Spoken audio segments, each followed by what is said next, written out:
The smallest moments can have the biggest impact on a child's life. Take time to be a dad today. Call or visit fatherhood.gov to learn more. I'm only 17, but I know about investing. Believe in something, buy shares in it, watch it grow. So, what if you could invest in the future? The future of kids, like a stock. Not the kind of stock that's about making money, but a stock for social change. A whole new kind of investment called Better Futures. When you invest, it helps kids go to college. I could be one of the first college graduates from my family, the first philanthropist from my neighborhood. And if I'm the first, then maybe there's a second and a third. Believe in us, invest in us, watch us grow. My name is Sydney, and I'm your dividend.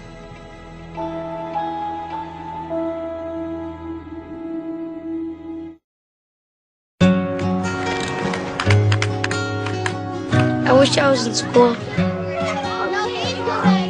only I had a math test today. I'll stay after class. I'll clean the chalkboard. I wish I was in school. School ends, but free lunches for your kids don't have to. Find your local food bank at feedingamerica.org/summer meals for help. Hello, welcome to In My Opinion. I'm Cara Live. This is the first of 3 segments designed to introduce you to 2 of the In My Opinion players, Stephen Reese and Brandon Andrews. The topic of this discussion is the GOP Outreach to Minorities. We hope that you enjoy this segment and like us on Facebook at In My Opinion TV. The conversation begins with Brandon Andrews addressing how the GOP will deliver their agenda. Again, welcome to In My Opinion.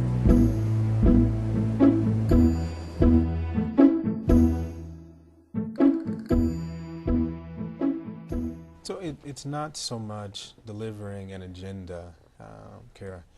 What this is about is ensuring that communities of color are best positioned to advocate for the solutions that best benefit them in the future. And I wholeheartedly believe that the best way to do that is by having a deep bench of advocates on both sides of the aisle. And so this isn't indoctrination, this isn't proselytizing. What this is about is ensuring that our communities can be best positioned to support themselves and to be in a positive place in the future. Yeah, I understand that, and I guess from my perspective, because I'm a little more centered, and I try to, I don't want to say this, I want to see the Republican Party get it right. And because at least at one point in time, and I don't know if I see it in my lifetime, where people are voting or coming to the polls to vote just to vote for the best candidate. And when we look at the Republican Party today, there's a lot of issues regarding, I guess, race. I mean, just be point blank about it, and attracting minorities. And I just want to make sure that, I just want to see that they get it right. So again, that there is an even playing in both sides, the Democratic and the Republican Party. That's so funny. There's one side of me that wants to see them get it right. And there's another side, I'm perfectly happy with all the disarray that's going on in the Republican Party. I'm a lifelong Democrat, and when I see that, I'm like, please keep arguing. Please keep saying these ridiculous things about minorities, because you're making our job a lot easier as far as going and being elected to national office. So that's one side, but the other side of me, the fair side of me, I agree with Brandon somewhat. You know, if we have more players on the field, there may be a different path to get to the same goal. But right now, as a Democrat, great job, guys. This approach, which you've articulated, really gives me pause, because I see any political party as a means to an end. The end being a more perfect union by having communities that are self-sufficient, communities that are growing and vibrant and positive.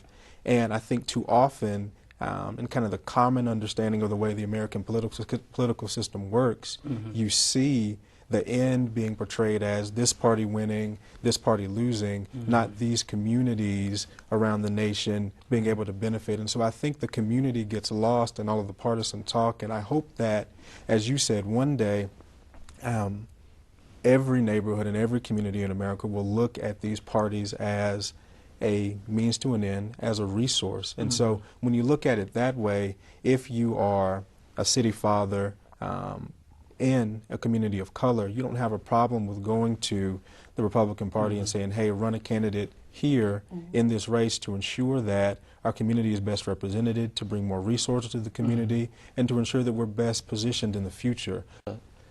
A Republican-dominated community, but the way politics works on a national level is that you herd your votes, you caucus, you form coalitions, and if the winning coalition right now is blacks, Latinos, and liberal whites, and progressive whites, and moderate whites, our strong suit is with the winning side. You know, but on a smaller grassroots level, that makes sense. So if, say, if somewhere in Alabama, and that's where you're from, and it's blood red Alabama, it makes sense to run an African American in blood red Alabama that is a Republican, because he has a higher chance of being elected, given just the social fabric of that area. But on a national level, I don't know if I fully agree with you. I understand what you're saying, and it makes sense, but the way politics is played, and maybe there's something wrong with that, when you form coalitions and you vote as blocks, and you need to go with the winning team. I mean, if we're talking macro politics. But what you say works, coming back to that, is that if you're looking at voting blocks, and in particular, if you want to talk about the African American community, you look at the demographic changes that we've seen. Everybody's talking about the country will be majority minority by 2050, and of course we've already seen that in terms of Americans that are under the age of 2 years. It's already majority minority, and it's been that way for the past few years. If you look at that and you look at population growth in urban communities, communities of color, for the African American community in particular, we won't have the same voting block in the future. And so I think part of what our community needs to do is recognize where we're at today, where the numbers will be in the future, and how that block, how those numbers can best be used to ensure that our community is represented. Now, of course, there will be coalitions built, and of course, there will be a lot of synergies with Asian Americans, with Native Americans, with the Hispanic community, etc. But there are some welcome. But there are some core issues that. And I'm not talking about the Republican Party here. I'm just talking about the African American community. I'm sorry if I wasn't clear. I'm sorry, but there will be some coalitions that need to be built. But there's some core issues that the African American community kind of over-indexes in that affect us more than they affect anyone else. And to ensure that those issues are addressed in the future, I think we need to have a frank conversation, or begin to have that conversation about how to best position ourselves. And I'm going to push one of your points. Sure. And one of the misgivings I have with the Democratic Party, despite our African American allegiance to the party, we don't have any black senators other than Mo Cowan, and that was an appointment. Appointment by Deval Patrick. You guys, you actively, Tim Scott, you know, she pushed Tim Scott to be there, and it seems like an African American has the potential to rise faster in the Republican Party, simply because there's a dearth of African Americans, and also the impression of the Republican Party is one that's not welcoming to minorities. So it's great optics. But my thing is, with the Democratic Party, they should also dance with the people who brought them to the dance. You know, if African Americans are being, you know, faithful and loyal to the Democratic Party, we should get more bang for our buck. So I believe that we should stay with the Democratic Party, but we should make the Democratic Party accountable to what we bring to the table.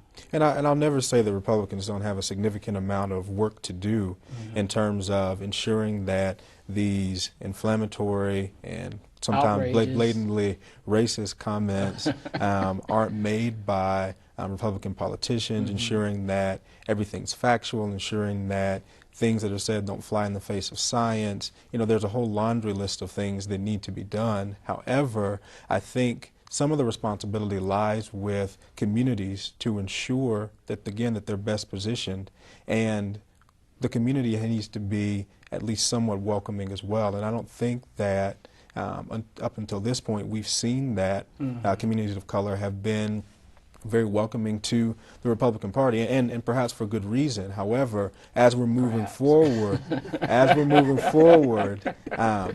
I think a bit of responsibility lies on both sides, and I think it'll be beneficial, again, back to your point, Cara, for the American political system to have two political parties that are seen as legitimate, and for folks to have a choice or feel like they have a choice when they're going to the polls. You know, the Republicans are doing pretty well on the local scene. You guys have a slew of governors, you have a slew of state legislatures that are dominated by Republicans. So you're not having a problem on the local level. It's on the national level. And quite frankly, I don't know how you're going to address that when you consider you're going to have California, New York, I mean, these very populous urban centers whose vote matters so much. I cannot see how the Republican Party can be, you know, conservative and small scale responsive in those red states and in those rural towns and try to play on a larger field nationally. So you guys have your work cut out for you. You really do. So going back, I want to piggyback on something that you were saying. I know that you're a part of, or you're the executive director, I think it is, for Insight, which is a new group that's trying to have an outreach to African Americans, or minorities as a whole. So what are you doing, and what is your group doing to overcome those particular obstacles within the Republican Party as it relates to what you said about the racial overtones by the politicians themselves? I'm sure that's being addressed in your set. Let me, I guess, be clear about Insight. As executive director of Insight, I'm not an agent of the Republican Party. You know, Reince Priebus is not pulling my strings. I'm not his puppet. And we're not receiving any funding. We're not receiving any funding from the RNC, etc. And we are a nonprofit organization. Now, our chairman is Congressman J.C. Watts, who was the Republican conference chair in the U.S. House of Representatives when he was in Congress. From Oklahoma, right? Yeah, from Oklahoma.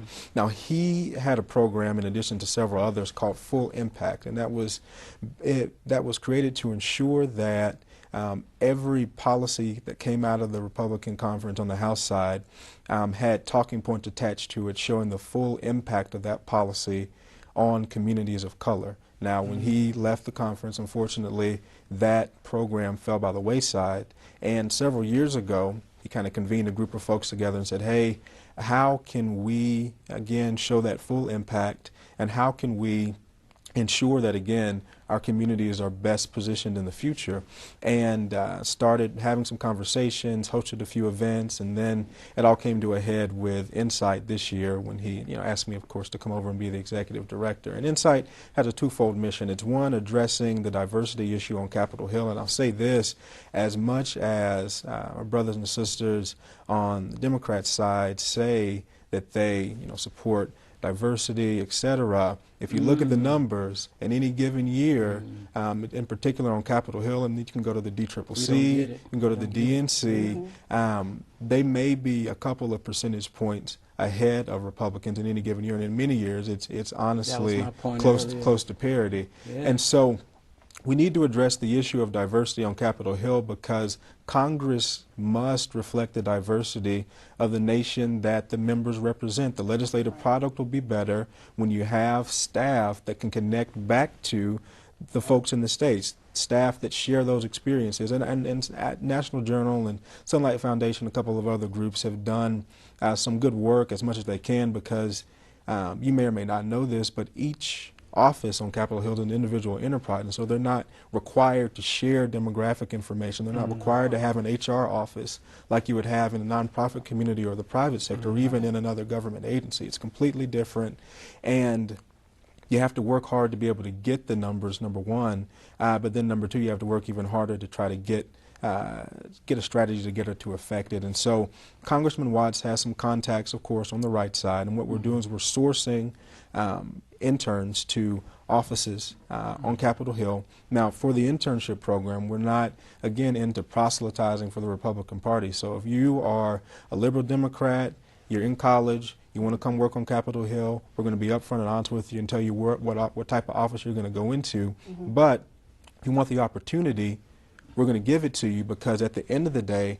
the community is going to have another advocate. They're going to have someone with a legislative skill set. Democratic intern into a Republican office, or if they're open to going into a Republican office, sure, we'll do it. We're going to be upfront with them and tell them where they're going. We're not going to, hide it from anyone. However, my point is that we're not interested in making a bunch of Republican cutouts. What we're interested in is ensuring the community is best positioned.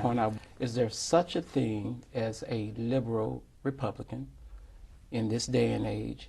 And the other thing I want to ask you was, how do you, as a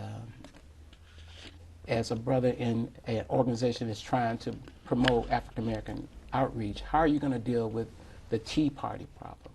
Sure. Because the Tea Party, as it is right now, that's all of the energy in the Republican Party. They dominate the primaries, and especially on off-year elections like the midterm, they're going to be in full force.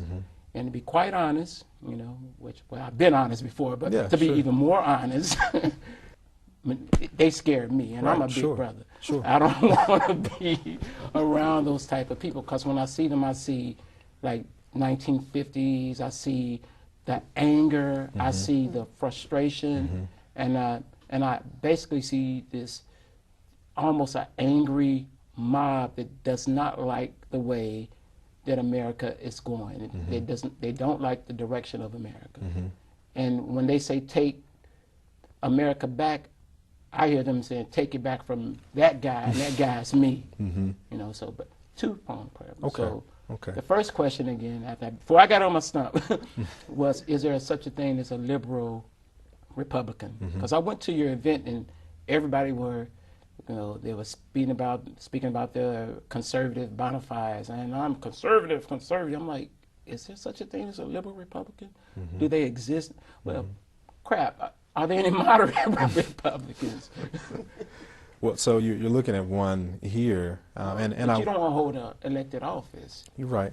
I will say this: if you look at the Congress and where we're at as far as the makeup is concerned, moderates, so what would be referred to as maybe rhinos and blue dog Democrats, have been going the way of the dinosaurs for the past decade, honestly, unfortunately, because of hyperpartisanship in Congress, because of primary races, which we talked about earlier. But isn't a rhino Republican in name only? Isn't that a liberal Republican or a moderate Republican? Yeah. And what I'm saying is that the folks in the center, the blue dog Democrats and the more moderate Republicans, the moderates in Congress in general, have decreased significantly over the past decade. I don't know if I would agree that the moderate Democrat side. I'm not being confrontational, but I don't know if I would agree that, especially when in the Senate, you have Democrats from all different kinds of states, and some of those states are reddish, some of them are purple, some of those are blue. Like Missouri is purplish. So some of Democrats have come out against, gun control. I know we're not talking about that now. They come out against some of the other progressive agendas. So I think that right now the Democrats seem to have their thing together a little bit. Our tent is pretty big. So we have liberal Democrats, they get on my nerves a little bit sometimes. But we have moderate Democrats, and we also have a liberal Republicans. I would love to see a Republican that has the courage to stand up to the Tea Party. Say, no, I think we're wrong on social issues. I agree on fiscal issues. I agree on national defense, but we are on the wrong track when it comes to associations. I want to see that. Mm-hmm. And there used to be a time when, you know, it was okay to be, to express the full, I guess, array of possibilities within the Republican Party. Mm-hmm. Mm-hmm. So I don't know if the outreach goes that far too. And I know that's another really long question. I have to again push back on what you said in terms of the numbers of moderates in the U.S. Congress. I know for a fact that moderates on both sides have been decreasing, in particular, especially if you look at the past couple of elections. And I'm happy to get you the stats to prove it. However, the Republican Party certainly needs to do a better job of promoting diversity of experience, diversity of thought within the party. Diversity of color, diversity of gender. Yeah, but I think we get that, and when people talk about diversity, I think they automatically think color, gender, etc. Right.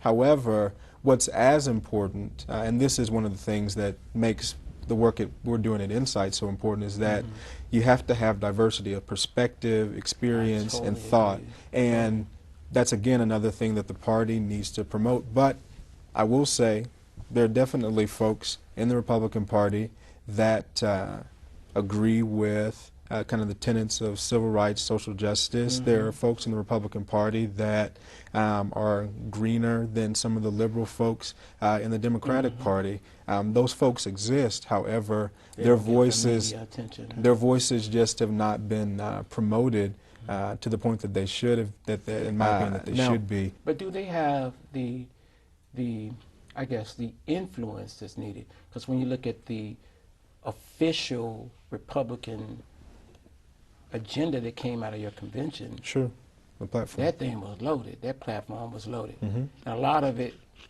I read it as sorry to touch my mic, but I read it as anti-gay, I read it as anti-women, I read it as anti-minority. So you can change the packaging. I always say you can dress a pig up, but the way in which the party system, in terms of state parties, is constructed lends itself to those folks that are hyper-partisan, being at the party convention, being delegates, voting, and then and then adding planks to the platform. And so you're always going to have the most active people, in whatever group, be a little bit farther to the left or a little bit farther to the right than where the middle is. Was nowhere near as socially But so the difference is, I understand that, but when you're talking about, I'm talking about on a whole, the folks that you get at the DNC as delegates, at the RNC, at the conventions as delegates, are going to be more liberal, they're going to be more conservative. Now, because of the way that the Republican Party, state party system works, the way that delegates are elected, the way that they're brought up, I think it lends itself to having folks that are even more hyper-partisan than they would be otherwise, but the and because of that, you get the though. Platform, and so there's some changes that need to be made, and there's some deliberate efforts that need to be made to get folks that are, as you said, that I would say reflect the full diversity of thought and experience that exists within the Republican Party, to get their voices heard. And so something that Insight is doing, in addition to the internship program, we are taking issues that are important to communities of color, and we are ensuring that folks on the right side